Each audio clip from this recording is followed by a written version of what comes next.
dhamana zao, usikiri wawe wahadwa daima.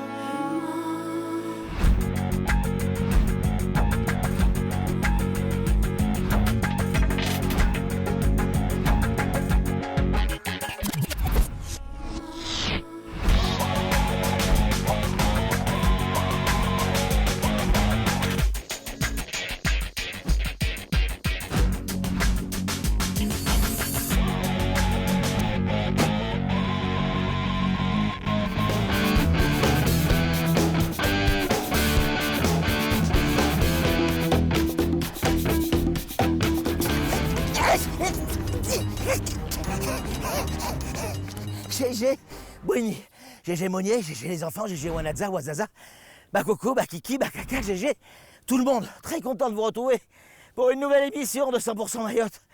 Alors, pour tout vous dire, on est actuellement sur la piste d'atterrissage, ou de décollage, comme vous voulez. Plutôt d'atterrissage que décoller, j'y arrive pas. Il faut que je me dépêche, parce que j'ai rendez-vous avec Alfina. Du côté du bout de la piste, on a une question très importante à lui poser. Bon, j'en profite tant qu'il n'y a pas d'avion. Je reprends mon envol.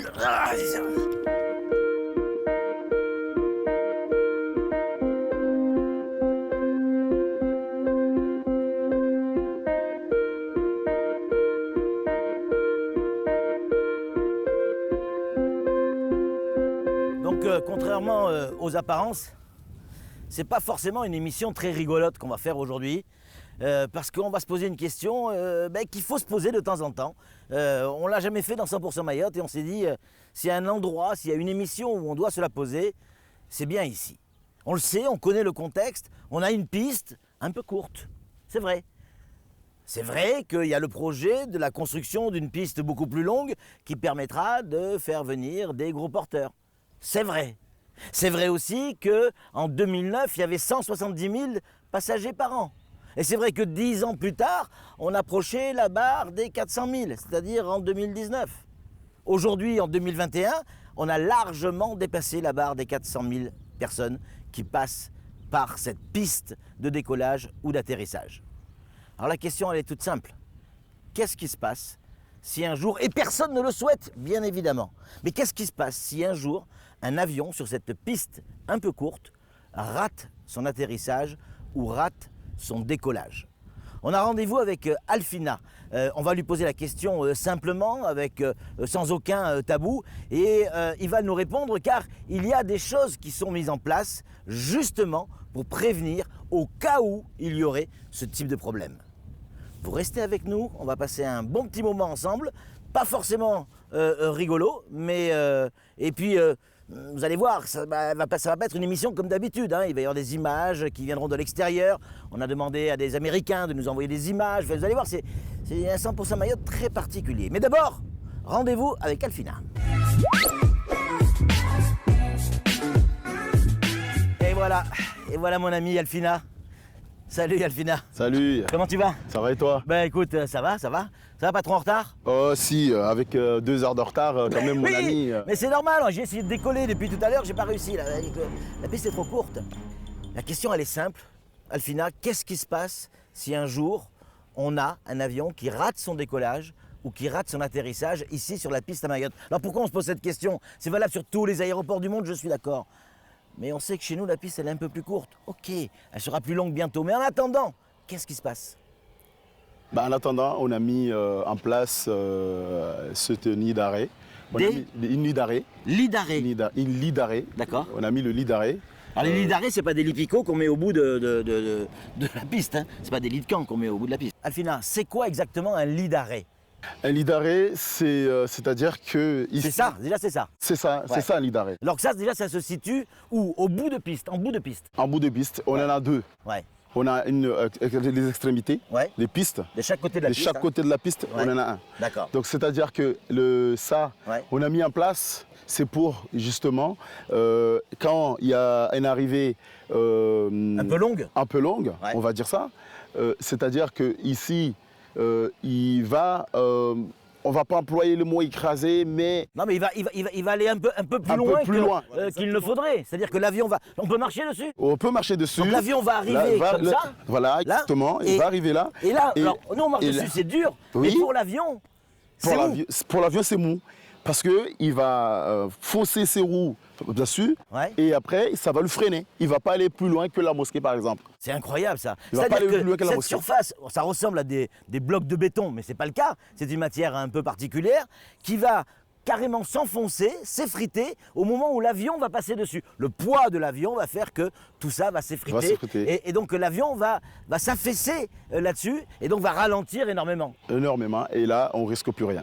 Là, c'est pour éviter justement les crashs graves et que l'avion puisse continuer, ou de l'autre côté, que l'avion aille directement dans le lagon. Exactement, c'est pour éviter tout ça. Donc on a mis tout ça en place. Ouais. Justement, c'est pour éviter tout ce risque en fait. Ce risque. Ouais. Alors une question, on en a des morceaux de réponse déjà, et vous allez le voir sur ces images. On a récupéré des images sur Internet de la société qui, aux États-Unis, fabrique les lits d'arrêt. Et regardez sur ces images-là, déjà les premières images où on voit un crash d'avion. Alors, c'est de la reconstitution pour cette scène. C'est un crash d'avion qui arrive, donc l'avion arrive trop long, et vous le voyez, il est carrément freiné sur le lit d'arrêt, et l'avion s'arrête sur le lit d'arrêt, et on évite toutes les explosions, on évite les gros accidents.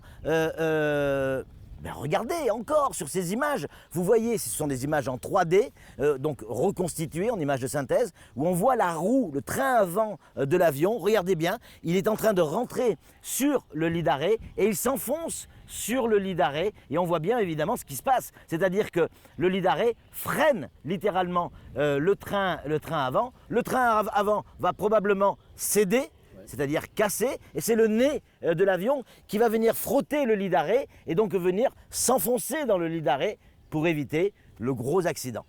Alors, Alfina, il y a quand même une question. C'est que quand il y a un accident, un incident de ce type, imaginons, personne ne le souhaite, bien évidemment, mais imaginons, l'avion arrive, il est un peu trop long et il s'arrête là-dedans. Parfait, tout le monde est sain et sauf, il n'y a pas de problème, on aura montré l'efficacité du lit d'arrêt. Mais ça ne va pas repousser tout seul. Il faudra refaire le lit d'arrêt après l'accident. Oui, il faudrait refaire, et à partir de là, on a déjà des matériaux qu'on a déjà en stock. Ah, déjà sur place à Mayotte? Sur place à Mayotte. Il y a déjà du matériel qui attend au cas où? Au cas où. Ah ouais. Au cas où.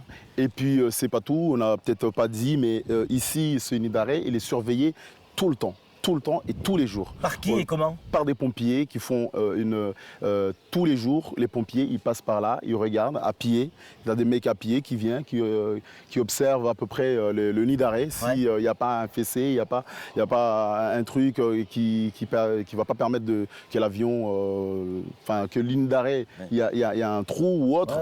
Il y a les pompiers. Qu'il soit en état, quoi. Qu'il soit toujours en état. Ouais. Et puis, par mois, on a les techniciens de l'aéroport, qu'eux, ils viennent à pied aussi, pareil. Ouais. Ils font le tour, ils constatent. Et puis, on a aussi le fournisseur, que lui, il vient, le constructeur, on va dire, que lui, il vient au moins une fois par an, et il refait, comme vous pouvez voir, par exemple, là, le revêtement. Et on dirait que c'est tout neuf, là. Voilà, et parce qu'ils sont revenus refaire, et c'est pour ça que, en fait. voilà, une partie. Ça avait vieilli, on le voit un peu avec les traces, c'est normal, avec le temps, ça bouge, c'est clair. Et puis, il y a quand même un phénomène, Alfina, c'est qu'on a un volcan qui est pas loin, on a des tremblements de terre aussi régulièrement, et l'aéroport n'échappe pas au tremblement de terre, et donc évidemment tout travaille, donc il faut surveiller encore plus qu'ailleurs, et de manière évidemment toujours aussi efficace. Est-ce qu'on a une idée de ce que coûte un lit d'arrêt comme celui-là? Je ne veux pas donner des chiffres exacts parce que ce n'est pas mes compétences, mais je pense que voilà, on passerait quand même les millions d'euros. Ah oui. Mais on va les mettre pour les Mahorais, on va les mettre pour la sécurité des Mahorais. On les mettrait pour que tout se passe à merveille, tout en sachant qu'on ne souhaite pas, on ne voudrait jamais que ça arrive, bien évidemment. Malheur, évidemment. Donc on fait ça juste pour la sécurité. Au cas où parce que un jour il y a un problème. Parce que voilà, c'était demandé. Et puis c'est la réglementation. Parce que c'est la réglementation. Ouais, ça demande que ça... Alors, qui finance les lits d'arrêt en général? C'est l'Europe? C'est l'Europe, c'est la société? C'est la société, Le c'est la DIS? société DIS qui finance aussi en partie. Ouais. On l'a vu même dans l'actualité, au niveau des pompiers, au niveau de la sécurité, au niveau de la sûreté, au niveau des infrastructures. C'est des règles européennes et elles sont parfois lourdes et aussi parfois, et très souvent même, très onéreuses, c'est-à-dire qu'elles coûtent très cher et on n'a pas le choix, on est obligé de s'y conformer. Il y a cette piste longue. Quand on la voit comme ça, c'est vrai, Daniel, on a vraiment l'impression qu'elle est déjà très très longue. Mais elle va être encore plus longue. Toi, au-delà de la société, au-delà de ton travail, toi en tant qu'homme, en tant que Mahorais, chaque fois que tu vois un avion atterrir ou décoller, est-ce que tu te dis, aïe aïe aïe, pourvu que ça se passe bien? Est-ce que tu as toujours un pincement au cœur? Est-ce que tu te dis, tu as toujours un doute? Aïe. Le doute, non, on va dire, parce que j'ai l'habitude de les voir tout le temps décoller, atterrir. Mais le doute, non. Au début, peut-être un peu. Ouais. Mais là, aujourd'hui, j'ai pas trop de doute. Mais avec les nids d'arrêt, en fait, je suis plus rassuré, on va dire. Quand je les vois qui sont là, je suis beaucoup plus rassuré. Ouais. Mais j'y pense pas, on va dire. J'y pense vraiment moins, ces nids d'arrêt. Mais voilà, on sait jamais au cas où. En tout cas, pour tourner cette émission, ça n'a pas été simple. En fait, ça n'a pas été simple. Oui et non. Ça n'a pas été simple parce qu'il a fallu demander beaucoup d'autorisation. Voilà, on est véritablement sur la piste d'atterrissage. Juste avant cette émission, il y a un avion qui est atterri. Juste après, il y en a peut-être un qui va arriver, donc il faut qu'on se dépêche. Mais je voudrais remercier tout le monde, la tour de contrôle, les agents de sécurité, la sûreté, la gendarmerie qui contrôle le périmètre évidemment de l'aéroport, la société DIS, forcément, qui nous a permis de tourner ces images et de vous montrer ces images, c'est ce qu'on appelle le lit d'arrêt, cet endroit qui pourra peut-être un jour nous sauver la vie s'il devait y avoir un atterrissage un peu plus compliqué. Merci mille fois. Merci mon ami. Non, c'était top. C'est un plaisir. Tu connais le principe de l'émission 100% Mayotte? Oui. Eh bien, on va pas échapper à la règle. Si vous aimez Mayotte, si vous aimez les lits d'arrêt, si vous aimez la piste d'atterrissage, si vous aimez Alfina, eh bien, faites pas comme ça 100% Mayotte, comme ça tout faible. Non, il faut le dire fort, en étant fier et en criant. Allez, nous on se retrouve la semaine prochaine, ça sera évidemment avec une autre aventure, de nouveaux invités et un nouveau site évidemment. Soyez extrêmement prudents, on pense à vous, on vous embrasse. Tiens, moi aussi je t'embrasse, voilà. Voilà. Merci beaucoup. Ouais, merci beaucoup. À vous. Allez, au revoir. Bon, la boucle est bouclée. Il va bien falloir que je décolle sur cette satanée piste. Moi je vous dis, je vais y arriver, ça c'est sûr. Allez, il faut que je y aller. Je me prépare. T'es prêt, Daniel? Ok. Là, tu t'en fous, c'est pas toi qui vas courir, hein. Allez. Allez Patrick, allez, tu vas y arriver, tu vas y arriver.